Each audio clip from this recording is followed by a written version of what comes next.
Hello, welcome everybody. Great evening, welcome.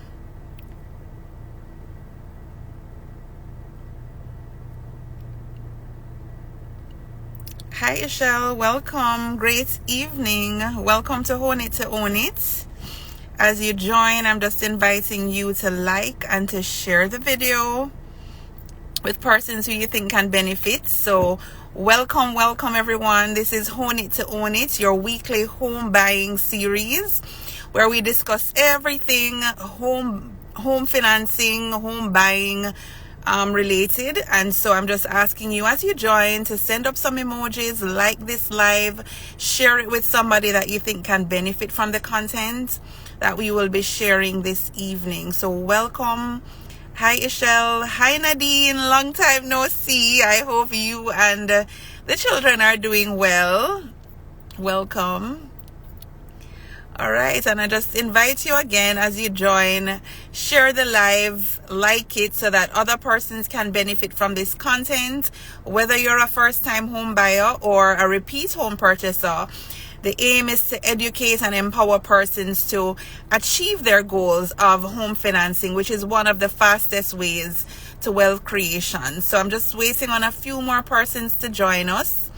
And as you join, just let me know where you're joining from, so I know if we're having more Jamaican persons on, or we're having a few persons outside of the diaspora, that we can also tailor the content to suit the needs of those persons who will be here this evening. So again, just welcome. Thanks for joining, and asking you to like the video, share it for persons who you think can truly benefit from this content. Okay, so Ishal is joining us from Florida, so I'll definitely see how best we can, include information that's applicable to you. And another thing I'd love to hear from you is, what are some of the home buying considerations as we go through this series for this season? Because what we'll be doing is covering a number of topics. Then I'll go on a break, and then we'll come back a few weeks later. Okay, Humbly Radiant is also joining from Florida. So let me know, what are some of the aspects of the home buying journey that sometimes frustrates you, or that may be challenging you from achieving that goal, whether it's your first home or you're trying to go back in the market. Well, I know the market conditions is definitely a big factor. So just let me know, what are some of the areas that you have been facing. Oh, hi Fita. I'm like, okay, Humbly Radiant.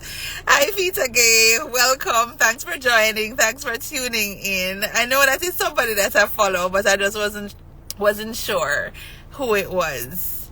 So just let me know, what are some of the considerations that have been a challenge for you as you've been trying to navigate the home buying journey. So whether it's financial, trying to find the right market, well, not markets, we know the market conditions is already not the best, but choosing the right neighborhood, finding something in your range, qualifications. Just let me know, what are some of the areas that you'd like me to cover to help you to better navigate this journey of home buying.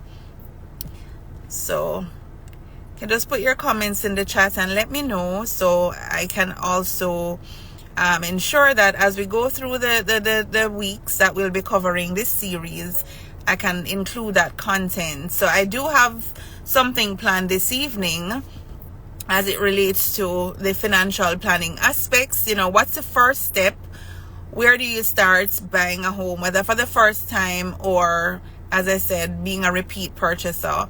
So we look at some of the considerations that you'd want to factor in, and that is what we will be looking at this evening. So just gonna go right into it.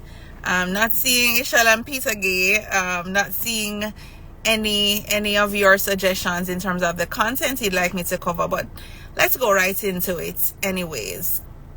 All right, so as a prospective home buyer, there are several things. I know the process can sometimes seem very overwhelming, especially to the inexperienced. And so my job, my assignment, having over 15 years of training experience within the financial industry in Jamaica, in the Caribbean. I have definitely, mastered navigating through the home buying journey. I'm gaining a wealth of experience. In my last stint, I presided over the mortgage portfolio of the Eastern Caribbean region for one of Jamaica's largest financial institutions. And so from that experience, I would have garnered just how to provide customized mortgage solutions to help customers regardless of the stage in the home buying journey that they're at. Now, coupled with that financial expertise, I'm also a certified realtor. And so my passion, my desire is to use that combined experience to help others who have not yet embarked on their journey of home ownership, or maybe you have and you'd like to get going again, just to really make that process as seamless as possible by guiding you step by step through the key considerations that you will need to bear in mind as you embark upon that journey. And so Peter Gay wants me to help her to navigate through choosing between the septic tank versus the city. Okay, not sure if that's what you wanted to say, Peter Gay, but I'll see how best I can assist with that one. So I guess probably choosing the right location, how it is that you go about that. Some persons may not necessarily want to be in the city limelight, and you would prefer the suburbs, or what we call in Jamaica the Kingston metropolitan, outside of Kingston, the rural parts to some extent. Definitely I can provide you with some key considerations. But for this evening session, one of the things that we will be focused on is what is necessary for you to consider before starting.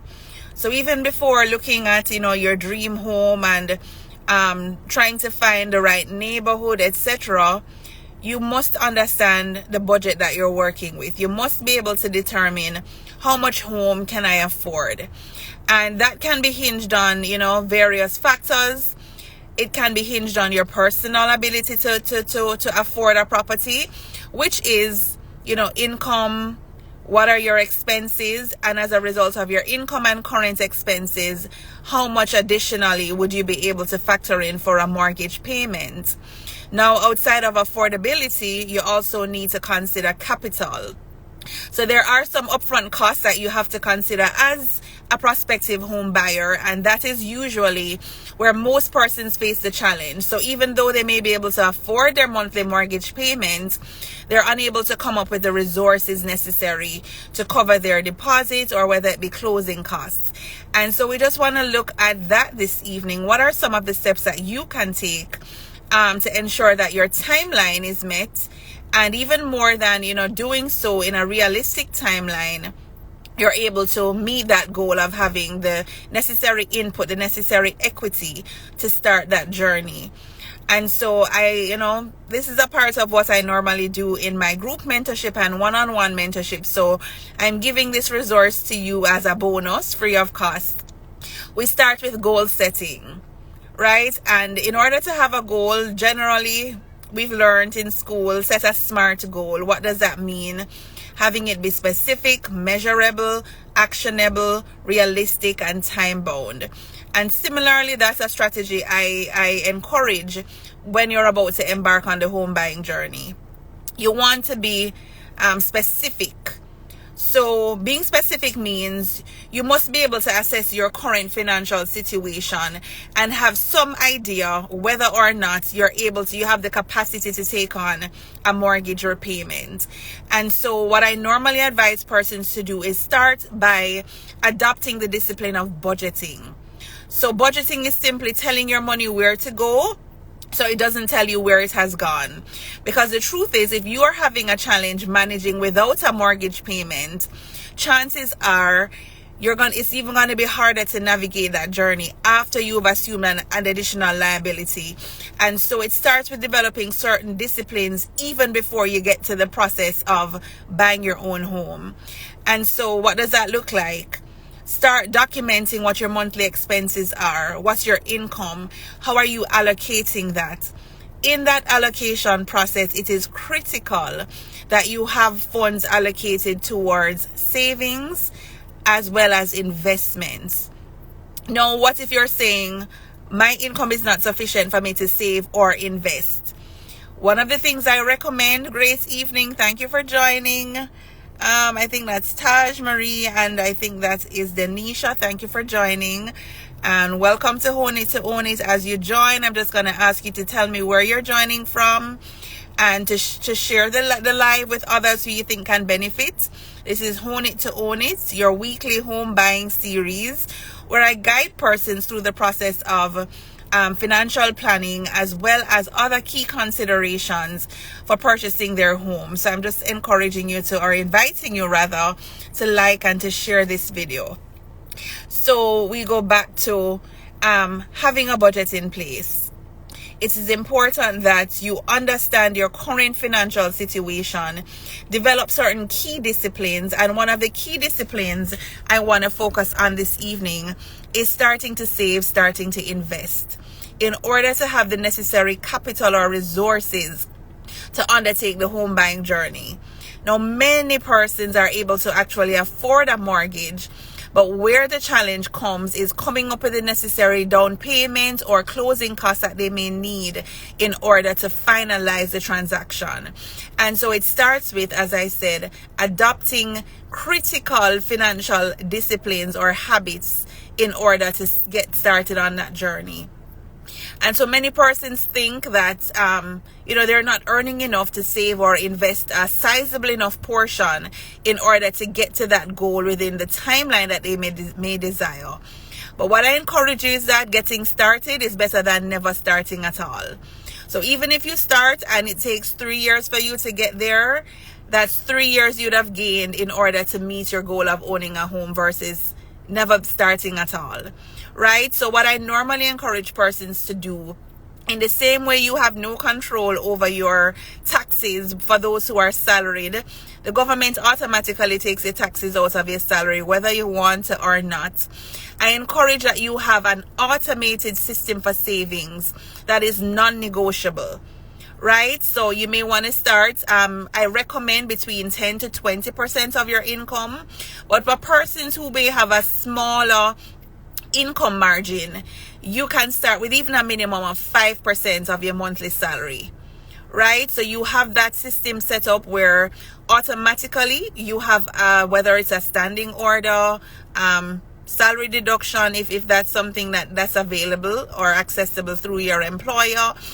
Whatever the system is. Welcome Delora, thanks for joining. As you join, I'm just asking that you comment and let me know where you're joining from, and also ask that you share this video with persons that you believe can benefit from this home buying empowerment session, where we guide persons on a weekly basis through the various considerations that they'll need to bear in mind as they embark on the home buying journey. So welcome. Thank you so much for joining the live. And Delora is joining from Jamaica. And I also ask that when you join, you let me know what are some of the considerations that as you navigate the journey, whether as a first-time home buyer or someone looking to go back in the market, what have been some of the challenges that you faced that you would like to be better informed upon to help you to navigate the journey more seamlessly. So whether it is, finding the right place to finance your mortgage, whether it is coming up with your deposit, closing costs, finding different avenues to finance that journey, let me know what are some of the challenges, or maybe you're financially ready, but the market is where you are finding a challenge. Let me know what are some of the areas that you would like to be better informed upon, so I can help you to hone that knowledge so you can own that dream home. And that's why we've labeled the session Hone It to Own It, which is really where honing, crafting, mastering the knowledge and the skill sets that we need to attain in order to come into that goal of home ownership. So Delora is interested in buying or building a new home, and she wants to know what are the hiccups that one may encounter. So there are different considerations, and we will embark upon that as we go through the various weeks. But there are different considerations that you'll have to look at. And I think one of the key things in terms of looking at whether or not you want to go the route of buying versus building is how much capital do you have available up front. Because whether you believe it or not, building may oftentimes require more out-of-pocket expenses or out-of-pocket resources than purchasing a new home. As we know, there are many financial institutions now that are offering 95 and even up to 100% financing. And so it's just a matter of coming up with your deposit and possibly, your legal and closing costs, which may fare out to be significantly less. As it relates to building a property, the financial institutions generally offer a lower margin because of the risk involved in terms of having a security that is complete, that they'll be able to dispose of in the event that you default on the mortgage. And so they generally tend to offer a lower financing percentage, usually in the ballpark of around 80%. So it means therefore that your upfront costs will be more if it is that you may opt to go the building route. And then you have things like incidentals. You have to plan for the unexpected. So there are also some reserves that you may need to have just in case the project comes over budget. You still, will have sufficient funds to complete. So that's something that we can definitely use one of the weeks to cover, looking at the difference in terms of buying already constructed home, whether a new development or something on the open market, versus building from scratch. Yes, it's easy to acquire land. I definitely will tell you that the land cost may be cheaper, but when you do look at how much you'll have to come up front with out of pocket, NHT is a very excellent resource. I want to encourage for persons who are joining from Jamaica, if you are not yet contributing to the NH National Housing Trust, whether you're salaried or self-employed, that's an amazing benefit for you to leverage that can definitely help to, provide you with a boost in terms of capital or financing when you're ready to embark upon that home buying journey. And so that's something that we'll cover as well. Not this week though. One of the weeks we'll look at how do you, become enrolled with the National Housing Trust, and what are some of the considerations to access funding through the NHT. So we were looking specifically this evening at what are the considerations to consider before starting the home buying journey. And I was indicating that one of the critical aspects is proper financial planning. And so whilst you're able to get financing, through different institutions, whether it's government funded like the National Housing Trust, or it may be private institutions, your commercial banks and building societies, in many respects, you will be required to have some amount of what we call capital or equity, your own input in the transaction. And I believe that's where many persons face the challenge in terms of coming up with the required down payments and closing costs. Now, next week, we're going to do a detailed breakdown of the percentages. How much is it that you need to consider? But this week, we're just laying the foundation by developing the right systems, the right financial habits. And so, as I was mentioning before, for the benefit of Delora and the persons who would have joined the live after we started, one of the things I recommend is having an automated saving or investments plan instituted. So no matter how small your income or your salary is, try to ensure that you're setting something aside for a rainy day. And I can share my testimonial. I remember when I was started working, I was on contract, not earning a lot of money weekly. I was weekly paid. And because of this principle that was taught to me by my parents, I started setting up a weekly standing order to go to an account that I didn't have ready access to. And when I was ready to purchase my home a few years later, those funds were available to me to give me the head start that I needed. So while it was not a significant amount being set aside weekly, the compound effect of it was what augured in my favor that allowed me to have the funds that I needed. So no matter how small it is, I encourage you to set something aside. Do it in an automated way, because sometimes, talk the truth, we don't have the self-control. And if it is that you are strapped for cash and you're seeing the money and it's there, you're tempted to use it. And so I encourage persons to do automated systems like your auto debits, standing orders, salary deductions. Many institutions now have recurring payment options where you can do recurring transactions to go to different accounts. I recommend that you set it aside, perhaps in an institution that's not the one that you generally use for your day-to-day banking and online transactions. So you'll see the money and get tempted to use it. So this is what we start doing. Having a emergency fund reserve built up. Having a reserve of savings built up. Now maybe you can't start saving and investing at once. I encourage you still to save. Once you have between 3 to 6 months of savings of your monthly salary set aside for savings, which is what we term as our emergency fund, then you can start diversifying, playing around, with your options in terms of investing in different options, mutual funds, stocks and bonds, etc. What this will do is to allow you to capitalize on your money. So in a savings account, you're earning minimal interest. On maybe a fixed deposit, or there's some high yield instruments that you can put it in, like a certificate of deposit, etc., that will help you to maximize your returns to get to your destination in a shorter time span. And so I encourage you to start saving, having a routine in place. Now again, if you say that you're not earning enough money to save, I encourage you, one of the things that works for me, and it works for my clients as well, is to do expense tracking. Many times, welcome hubby, thank you for joining and for your support. One of the things we oftentimes don't realize is that those little expenses, I remember a few years ago there was an ad, I don't remember who had put it out, about a Starbucks a day. They were equating how much money you could save if you stopped drinking Starbucks weekly.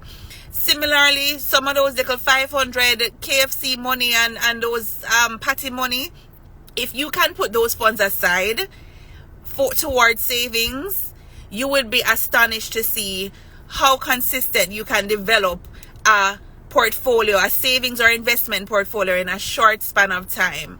Now, I recall a client of mine, and I like to share practical examples for persons to understand that it is attainable. I remember a client of mine last year. She's not, the type of job she does, she earns very little weekly. And I remember I encouraged her to start doing this, setting aside funds automatically. So she went into her credit union every week when her salary was deposited. She set aside a minimal amount towards saving. Within the span of less than 6 months, when I met with her, she had accumulated over $100,000 in under 6 months. This is somebody earning less than about $10,000 weekly. But just by being intentional and doing the expense management, as I mentioned. So I literally document, there are apps that I can share with you that you can actually use to track your income and your expenditure weekly, daily, etc. So look at those areas where at the end of the week you assess, where did my money go? And you realize that you spent an extra $4,000 eating out, or doing things that you could have done differently. Those are areas for you to tighten up on the following week, so you can have more funds to allocate towards your savings. I can tell you many times persons say that they're not able to save, but if you truly do that kind of in-depth analysis of your expenses, you'll find that there are leaks, there are holes in your finances that you can stop up in order to start making the right financial decisions to achieve the goals that you want to achieve, one of which is home ownership. Delora is asking here in the chat, why is the interest rate being so high in Florida? Is it still a good time to buy? No, there's a scripture which I would want to state. I believe it's Ecclesiastes, which say, don't watch the conditions of the sky and the weather to know when it's time to plant. Plant regardless. If you keep watching the market conditions, it will never be a good time. It will never be a good time. The thing is, interest rates are still relatively low compared to where they were a few years ago. If you remember, the financial crash, the financial crisis that happened in the early 2000s, interest rates are still far lower. What I would encourage you to do, if you are going to undertake a home purchase now, ensure that you lock into a variable rate mortgage, because you don't want to lock yourself into a fixed rate mortgage when interest rates are high, which when interest rates go down, you will not be able to benefit from that without having to do a refinancing or so. So I'd encourage that if you are going to undertake the journey, and it is always a good time to invest in real estate, you just have to be calculated and knowledgeable about choosing the right property, the right, area to purchase in, something that will augur as an investment over the long term. And so, we will be looking at that throughout the series in terms of what are some of the considerations to look at when choosing the right property. All right. So thanks for raising that question, Delora. I was mentioning, have your financial plan in place. Start by saving, automating your savings plan, starting with between 10 to 20% of your salary. If your income is not yet there, you can start with even 5%. And as you grow your capacity to invest and to save more. But one of the critical things, as I said, is financial planning and knowing where it is that you can go to access additional funds. Now, what many persons don't know is that there are resources available, especially in the United States, where you can leverage financing options. So, you have down payment assistance programs. You do have in Jamaica institutions like the NHT, which will allow you to get all your refunds lumped together on the front end, and you can utilize those funds towards your deposit. So instead of getting your contributions every year, they would actually accumulate all the contributions you've paid to date and allow you to access those funds when you're ready to embark upon the home buying journey. Their financing costs as well at the NHT will allow you to add to your mortgage up to 5% of your mortgage amount that you can leverage to assist with your fees and your other closing costs. So there are different ways in which you can help to find funding, whether it is grants, government grants, private grants, and as I said, different assistance programs, particularly for my persons in the United States. But it is really knowing where the resources are and being able to access and leverage them to help you to close the gap in terms of the timeline and the resources that you're able to come up with to embark on your goal of home ownership. So this is just, the tip of the iceberg. I don't want to overwhelm you with too much information this evening, but I just want to thank you for joining. And again, I ask you, if you believe that this content and, over the course of the next 5 weeks that we'll be doing this journey can be useful to anyone that you know, I encourage you to share the link, like it, comment on it, and let me know what are your takeaways, as well as what are the things that you'd like to find out more about to help you as you navigate your home buying journey. All right, God bless you. Have a great evening, and remember, join along on this journey and let me help you to hone it, to own it. Have a great evening.